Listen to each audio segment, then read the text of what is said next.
I'd love Jadon to win it for that reason. I don't really care about Dortmund, or I don't care who wins this, really, if I'm honest. I think we just got to be patient and see what happens. It's been a terrible season in terms of performance and consistency. Patterns of play really lacking. Loads of injuries, the most injuries on paper this season for any team. Jadon Sancho, what an upturn in form since returning to Dortmund. How much would you like to see him win it for the fact that it would just show that he's back to kind of the old self? Yeah, I'd love Jadon to win it for that reason. I don't really care about Dortmund, or I don't care who wins this, really, if I'm honest. But for someone like Jadon, it'd be great for young people to see people that can go through a little bit of downturn in form, confidence, have to change environment, club, etc., be vilified at times, be on the receiving end of a bit of criticism, but then come out the other end and produce some performances and get to a place where actually I can be successful over here now. And it just shows that if you've got that resilience and that character and that support, then anything is possible. But listen, he's playing against Real Madrid, very difficult. Yeah, on the other side of the coin, there's then Jude Bellingham. You know, he's had an unbelievable start to his season or unbelievable debut campaign at Real Madrid.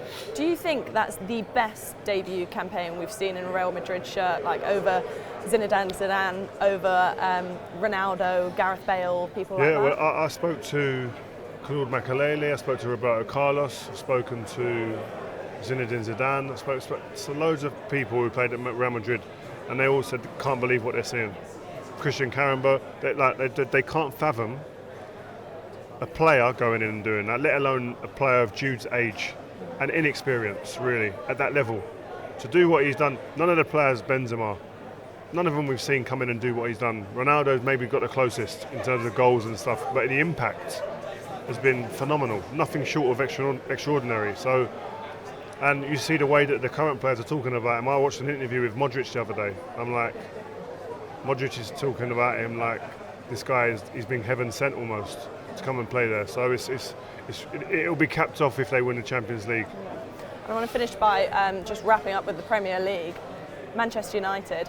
Erik Ten Hag, what's your thoughts on his position at the moment within the I think we just got to be patient and see what happens. I think it's a sticky one, isn't it? Because he's won 2 trophies in 2 years.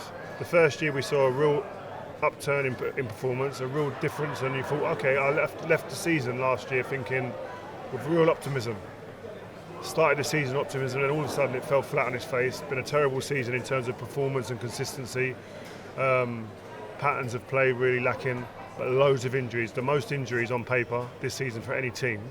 So he has got that to fall upon, and I just think there needs obviously to be, which I think is happening, there needs to be an assessment of what's gone on, really look at what's gone on behind the scenes. Is it all about him? Is it all his fault? Or was there things lacking around him, like support within the infrastructure of the football club which they're addressing now? And are they going to sit there and go, you know, with our support, we may be able to get more out of this manager, and he may be able to get more out of the players? These are the questions and the things they've got to look at to find the answer. And I think they're doing that.